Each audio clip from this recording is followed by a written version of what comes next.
Hello, this is Colin Thompson. Welcome back to the next episode in our COVID Coaches series. On behalf of myself and other COVID coaches, we really hope that these videos are providing you and your family with great tips and insights on how to best make it through the impacts of the COVID outbreak in your area. Today, returning, we have life coach, Gregor Tavares, who is an integrative coach here in Shanghai. Now, Gregor, who is Brazilian by descent, is very steeped in Eastern philosophies.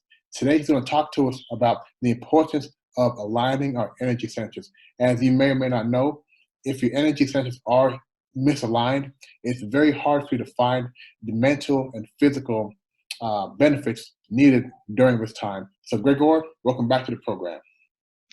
Thank you so much, Colin, once more for being here with COVID coaches.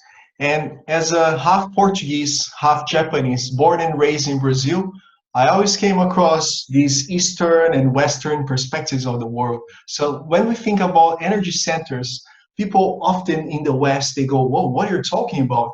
So today I brought here a framework that we can better relate and see from a very practical perspective.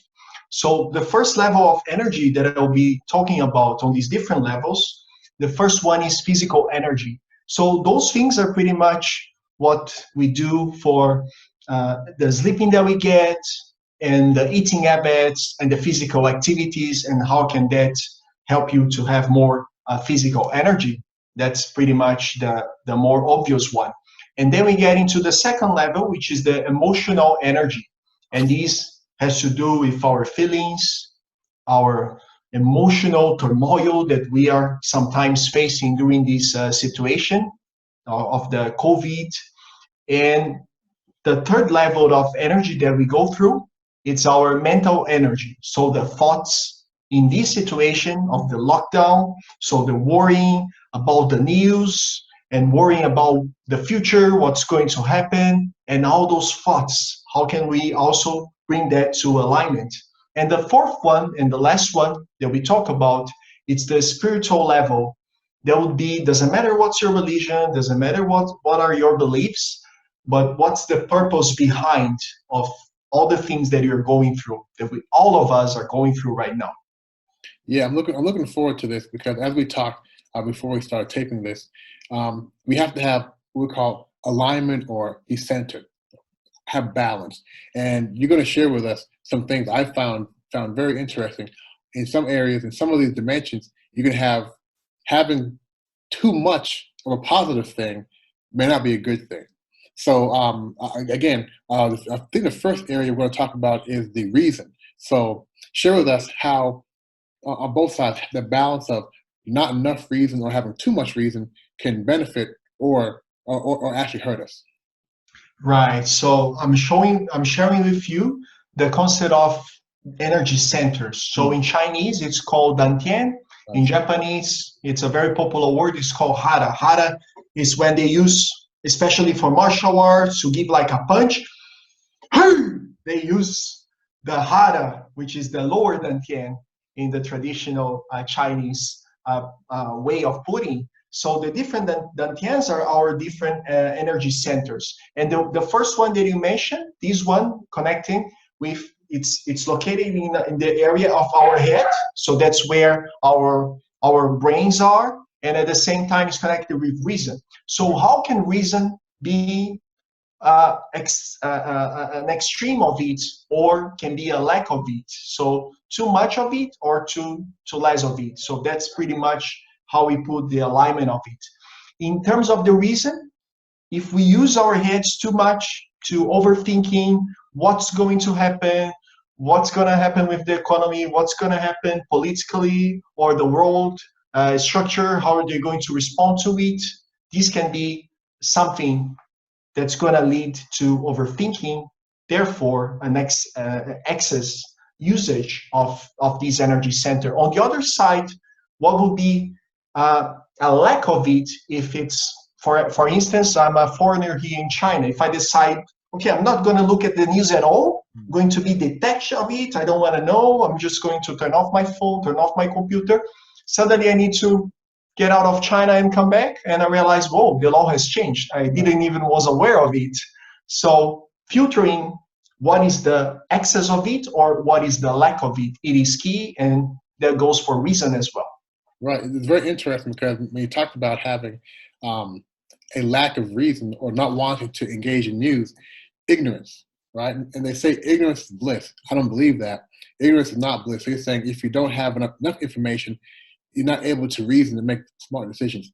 At the same time, if you have too much information, they say knowledge is king, but sometimes too much knowledge can also hurt you as well. So striking that, from what I'm hearing, striking that balance is very important. Exactly. And that it's also for the other areas. So if we are aligned, our reason can be in balance. And the same goes for our next energy center, which will be about our care. So if we are caring in balance and centered, what happens if we are having too much of it? And some people might ask themselves, whoa, can you have such a thing as too much caring? Well, if you are with your, that's what we call over-involvement. Let's say someone is suffering because of the COVID situation. We all know people out there all over the world are facing very challenging situations nowadays.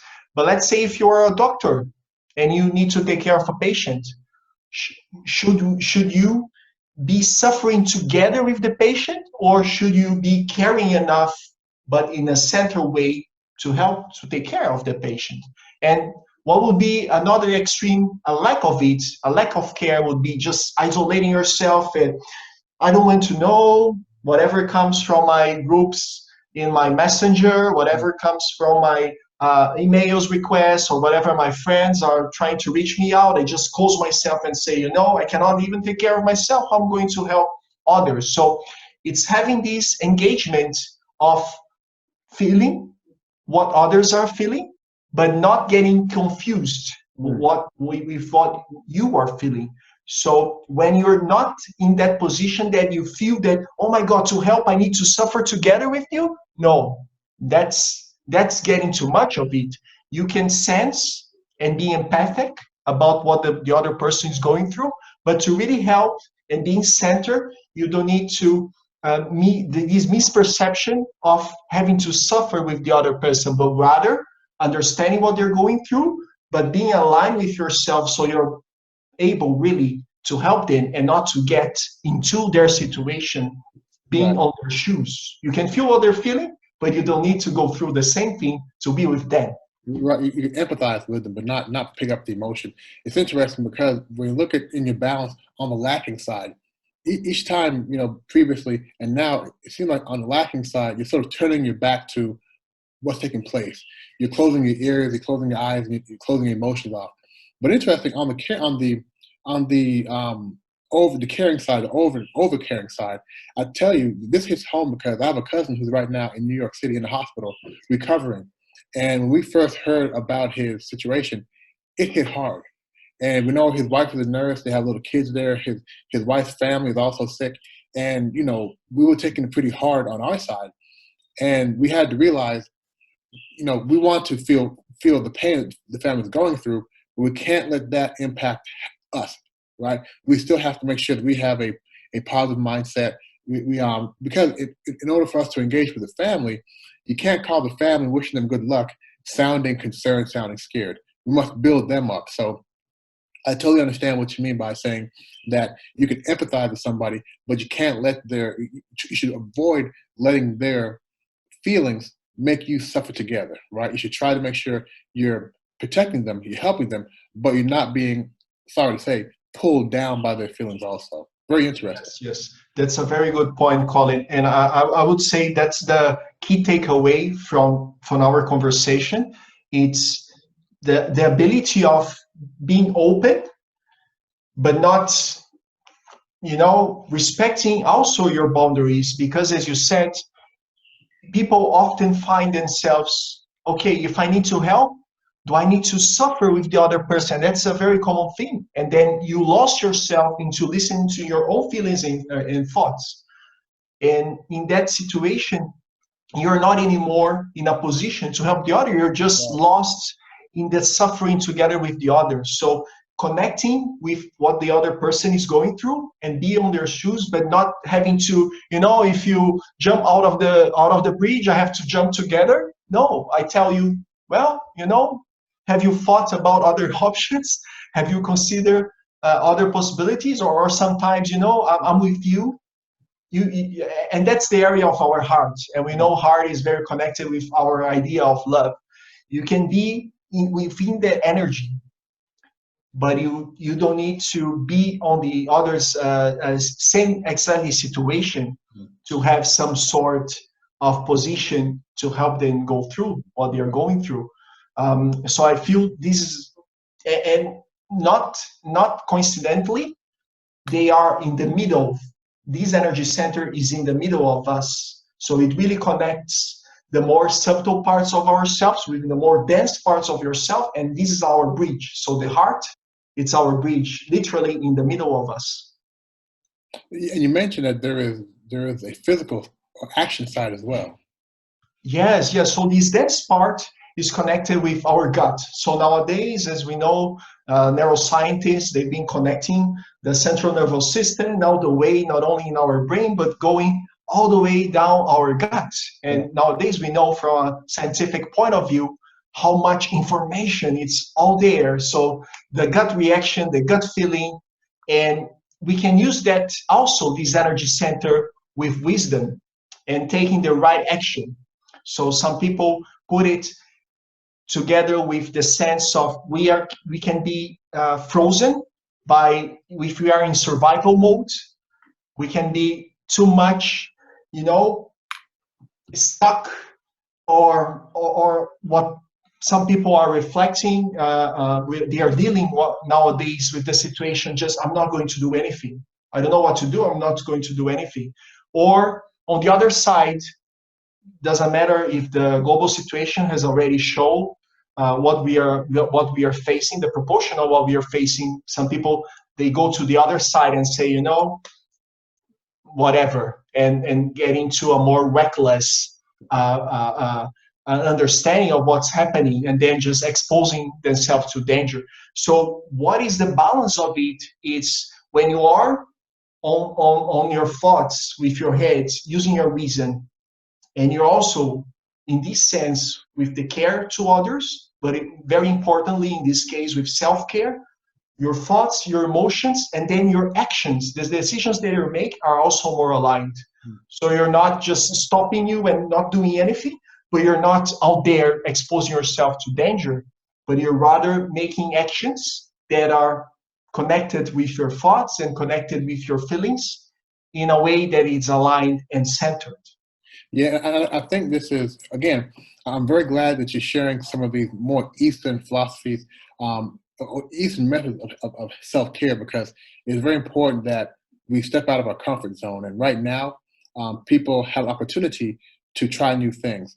And we always talk about, I want to be centered. You know, I want my chi to be aligned and whatnot. We don't know what it means, right? But hopefully from your message today, we have a better idea. At the very least, we have some information we can go Google, right? And start to understand a little more, because again, there is benefit. I'm a witness. There is benefit from having having